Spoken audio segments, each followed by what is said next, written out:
സംസ്ഥാന സർക്കാരിനെതിരായ ഡിജിപി യോഗേഷ് ഗുപ്തയുടെ ഹർജിയിൽ കൂടുതൽ രേഖകൾ ഹാജരാക്കാൻ സർക്കാരിന്റെ നിർദ്ദേശം. കേന്ദ്ര അഡ്മിനിസ്ട്രേറ്റീവ് ട്രൈബ്യൂണലിന്റേതാണ് നടപടി.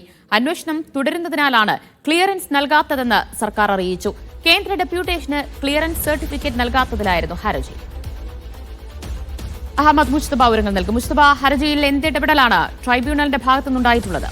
ദിവ്യ സൂചിപ്പിച്ചതുപോലെ കേന്ദ്ര ഡെപ്യൂട്ടേഷന് ക്ലിയറൻസ് സർട്ടിഫിക്കറ്റ് സംസ്ഥാനം കേന്ദ്രത്തിന് നൽകണം, UPSCക്ക് നൽകണം. പക്ഷേ അത് ഇതുവരെയും നൽകാൻ കഴിയാതെ, ഒപ്പം തന്നെ നേരത്തെ ഉണ്ടായിരുന്ന മുൻ DGP അത് നൽകുകയും സംസ്ഥാന സർക്കാരിലേക്ക് എത്തുകയും, പക്ഷേ അത് കേന്ദ്രത്തിലേക്ക് ചീഫ് സെക്രട്ടറി വഴി എത്തിക്കാത്തതിലുമാണ് ഇപ്പോൾ അദ്ദേഹം സെൻട്രൽ അഡ്മിനിസ്ട്രേറ്റീവ് ട്രൈബ്യൂണലിൽ സമീപിച്ചിരിക്കുന്നത്. ആ ഹർജിയിലാണ് ഇപ്പോൾ സംസ്ഥാന സർക്കാരിനോട് കൂടുതൽ രേഖകൾ ഹാജരാക്കാൻ, പ്രത്യേകിച്ച് ഇന്ന് സംസ്ഥാനം ഒരു മറുപടി സത്യവാങ്മൂലം നൽകിയിരുന്നു. ആ മറുപടി സത്യവാങ്മൂലത്തിൽ നേരത്തെ ദിവ്യ സൂചിപ്പിച്ചതുപോലെ അദ്ദേഹത്തിന്റെ സർവീസ് കാലയളവിലുള്ള ചില കാര്യങ്ങളെക്കുറിച്ച് ഇപ്പോഴും അന്വേഷണം പുരോഗമിക്കുകയാണ്.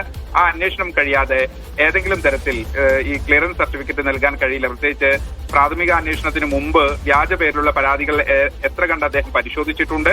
ഉദ്യോഗസ്ഥർക്കെതിരായ അന്വേഷണം ആരംഭിക്കുന്നതിന് മുമ്പ് അഴിമതി നിരോധന പ്രകാരം സംസ്ഥാന സർക്കാരിന് അനുമതി വാങ്ങിയിട്ടുണ്ടോ, മറ്റു വകുപ്പുകളുടെ നയപരമായ കാര്യങ്ങളിൽ ഇടപെട്ട് അദ്ദേഹം അധികാര പരിധി ലംഘിച്ചിട്ടുണ്ടോ എന്നിവ സംബന്ധിച്ചുള്ള അന്വേഷണം പുരോഗമിക്കുകയാണ്. അത് കഴിയാതെ ഈ സർട്ടിഫിക്കറ്റ് നൽകാൻ കഴിയില്ല എന്നാണ് ഈ മറുപടി സത്യവാങ്മൂലത്തിലുള്ളത്. ഒപ്പം തന്നെ ഈ മറുപടി സത്യവാങ്മൂലം സംബന്ധിച്ചാണ് CAT ഇന്ന് പ്രധാനമായി പരിഗണിച്ചത്. അതിനാസ്പദമായ നേരത്തെ ഈ ഹർജിയിൽ സൂചിപ്പിച്ചതുപോലെയുള്ള ചീഫ് സെക്രട്ടറിക്ക് സംസ്ഥാന പോലീസ് മേധാവി നൽകിയ ക്ലിയറൻസ്, ഒപ്പം തന്നെ ഈ ക്ലിയറൻസ് ആവശ്യപ്പെട്ടുകൊണ്ട് കേന്ദ്രം നൽകിയ കത്തുകൾ ഇതുൾപ്പെടെയുള്ള വിശദമായ രേഖകൾ ഹാജരാക്കാനാണ് ഇപ്പോൾ സംസ്ഥാന സർക്കാരിന് സെൻട്രൽ അഡ്മിനിസ്ട്രേറ്റീവ് ട്രൈബ്യൂണൽ നൽകിയ നിർദ്ദേശം. ദിവ്യ.